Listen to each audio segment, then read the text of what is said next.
Hi, part four, and we'll be done. We won't go over this one, I promise.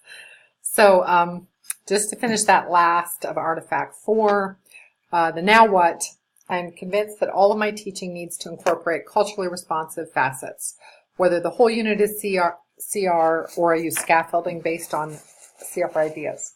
Students learn better when they can connect to the material. Culturally responsive teaching is the most effective way to make that connection. So my last one for PSLO, culturally responsive practice, number 5, I have artifact 8, which is the lesson plan that I did called VoiceThread UBD lesson plan. This was for my course EDET 637, Differentiating Instruction Through Technology. I was really trying to focus on how to use technology to help English language learners in this class.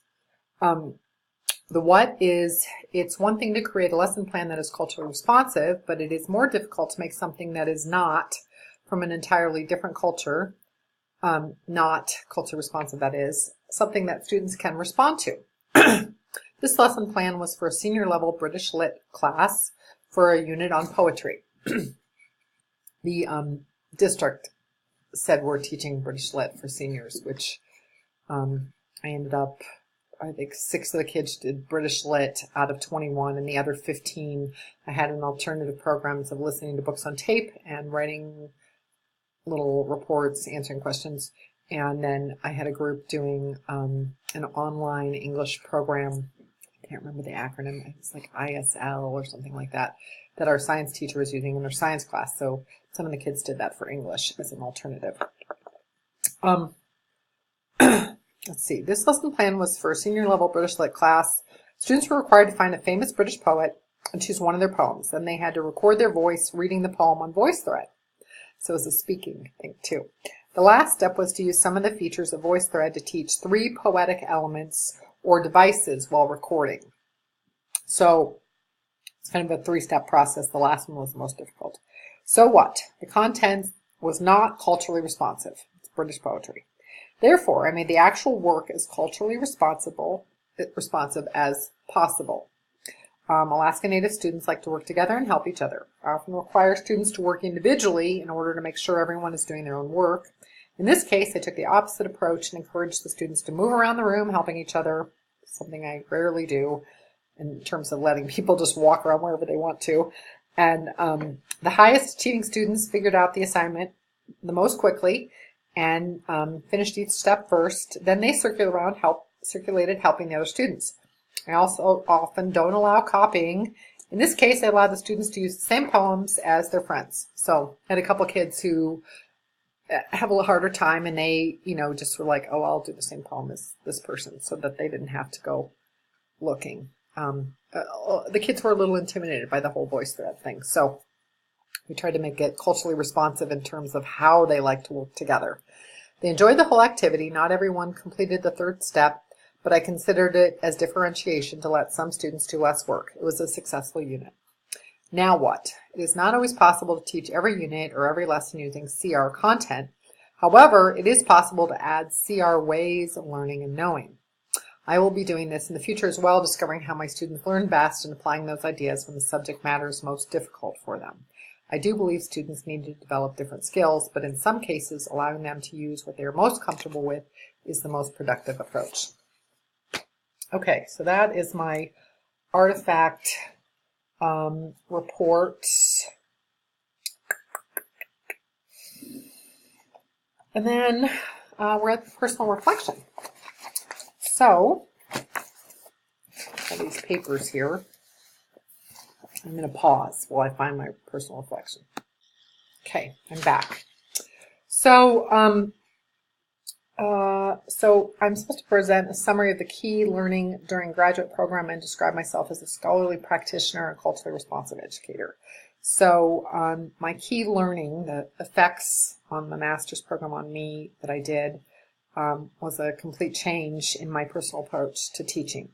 My ideas about what should be included in the curriculum, the education of minorities, how to teach writing, the use of technology in the classroom, and generally just how important and effective a master's degree could be to me personally.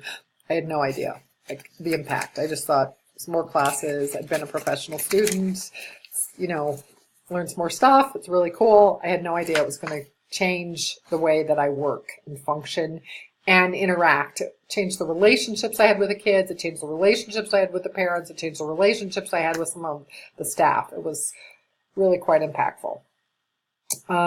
So I realized that all my ideas about best curriculum were wrong. I immediately started converting what I was doing to respond to my students' interest in their culture. That was as a result of 651 theories and curriculum. The second most important change for me was that I started paying really close attention to my students and how they responded to everything. I think before that I was just kind of like, I'm the teacher, I'm standing up here giving out the information, and they can either get it or not, and if they're not going to try, that's their problem. And threw all that out. The data class actually, I want to say Ed McMahon. I don't know if I have that right. I know it's Ed. I had it last summer. He's a great teacher. He's been around forever, I guess. I love that class. It sounds dry. It was really impactful. Let's see. So paying attention to vocabulary lists, to scaffolding material, to what we were reading, how we were reading it, whether I'm just doing a reading aloud or I'm giving students the opportunity to read aloud.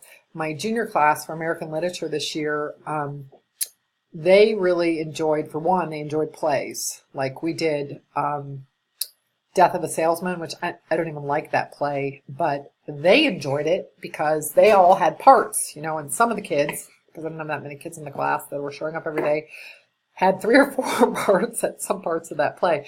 They loved that play. As soon as we got done, they said, "Can we do another play?" And it was close to the end of the year, and I didn't have any more plays left in the building, so we didn't. But I also, whenever they wanted to read and give me a break from reading, they were welcome to. And I had one, Mayu, she read regularly for me. It was great.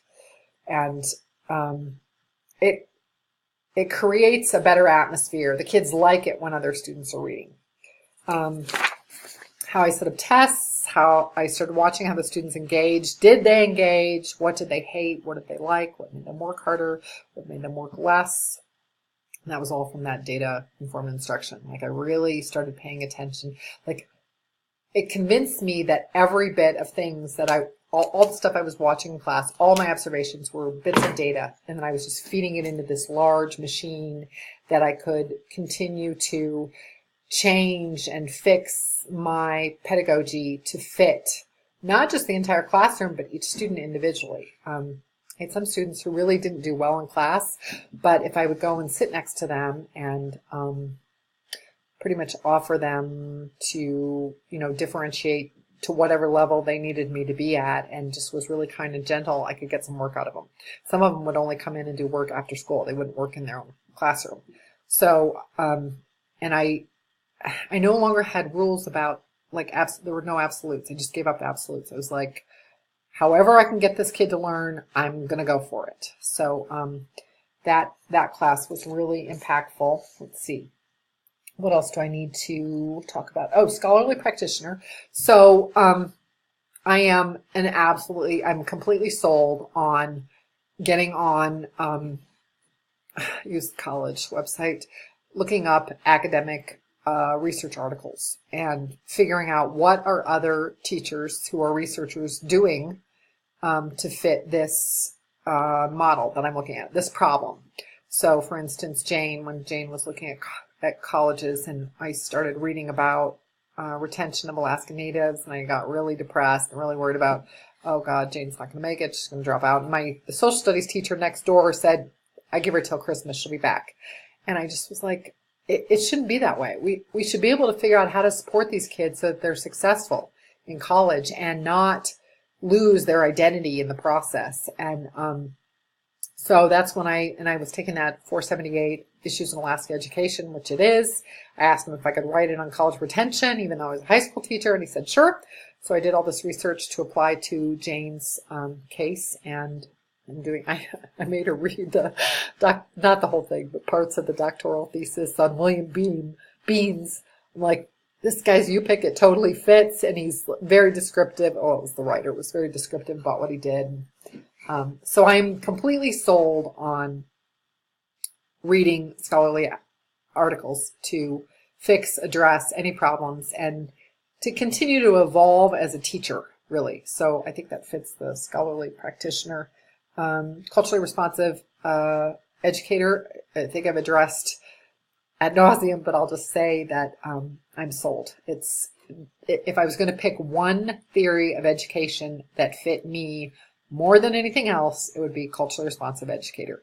I just really believe in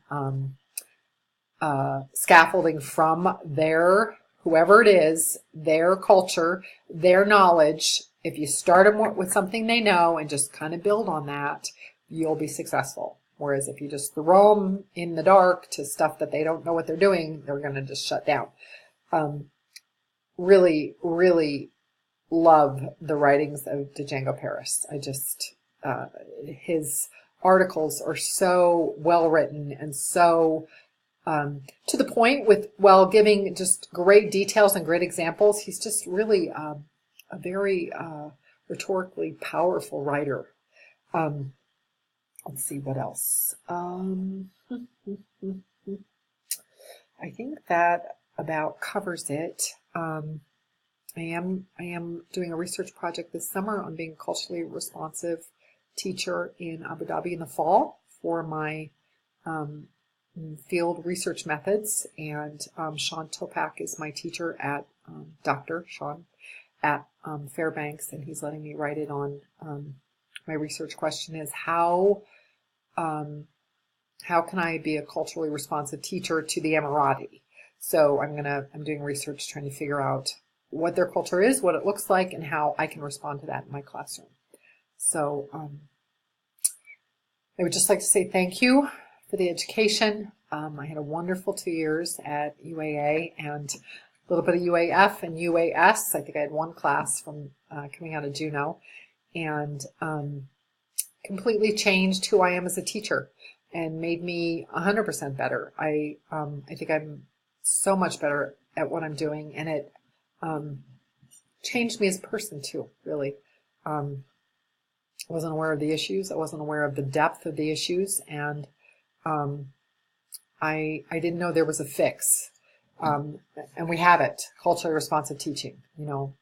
Let's stop being colonialists and teaching, dead white man's literature, although I love that literature, to people who don't appreciate it and aren't interested. Let's teach something that they're interested in. We teach literature and writing through stuff that they love. We don't have to shove Shakespeare and Beowulf down people's throats. So thank you again, and I apologize that this was 4 full videos, close to an hour. I went over time, so my apologies. Please send your questions my way, and I will be happy to address them. Thank you.